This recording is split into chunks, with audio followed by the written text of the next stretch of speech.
Florida company Apocalypse 6x6 has carved out an interesting niche for itself, taking the most offensively massive yank tanks on the market, expanding them in all directions, adding more wheels and selling them for insane prices.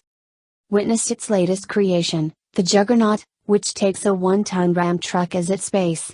Not the motor, mind you, that's ditched immediately for at 850 horsepower, supercharged 6.2-liter V8 Hellcat donk, because the kind of people that shop for cars at Apocalypse don't tend to prioritize fuel efficiency.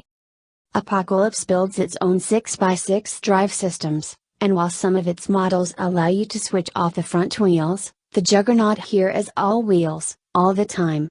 They're beefy wheels, too, 40-inch off-roaders hanging in space on 22-inch SFJ rims, under comically cavernous ruggedized wheel arch cutouts that create a squealing visual dissonance against the rather conservative standard Ram doors.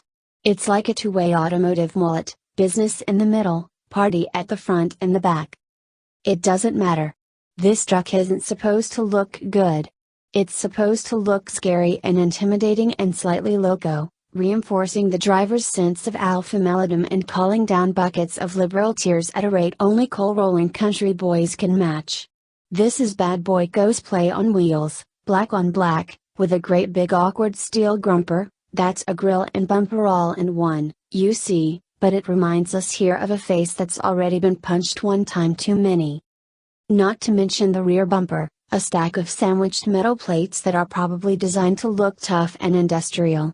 But Apocalypse seemingly managed to bend them out of shape before they took their press photos, so instead they added charming flimsy wonkiness to the look. The back end slants downward with a roll-lock cover over the bed, marking this thing as the anti-Cybertruck. And when you press the button to open or close this cover, a brash siren is activated so that passers-by can pity you and resolve never to miss their son's baseball games. It's got 20,000 pounds, 9,070 kilograms, of towing capacity, should the nearly 9 feet, 2.5 meters, of cargo bed prove insufficient. It's got off-road credentials in the form of locking differentials and raised, long travel suspension. Indeed, as part of Apocalypse's essential vehicle testing, they jumped it 10 feet, 3 meters, in the air at least 50 times. We'd suggest owners go for at least 20 or 30 feet, unless they're scared or something. This is the biggest and most luxurious of Apocalypse's offerings, with a cabin the company says will comfortably seat a 7-footer, whichever way you measure that, we'd assume. There's a Harman Kardon audio system, panoramic sunroof, power steps and a bird's-eye camera and parking sensors to help you precisely position this thing across 4 disabled spaces at the mall. I'd say this thing's standard paint job should be the Stars and Stripes, but the Juggernaut doesn't need an American flag. There's no question where this vehicle comes from. The name couldn't be more appropriate.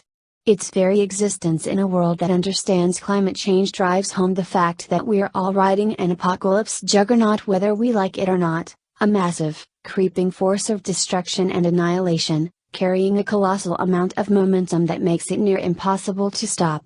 At least this apocalypse juggernaut's got really good brakes, I guess. It can be yours for just a hair under $300,000 US.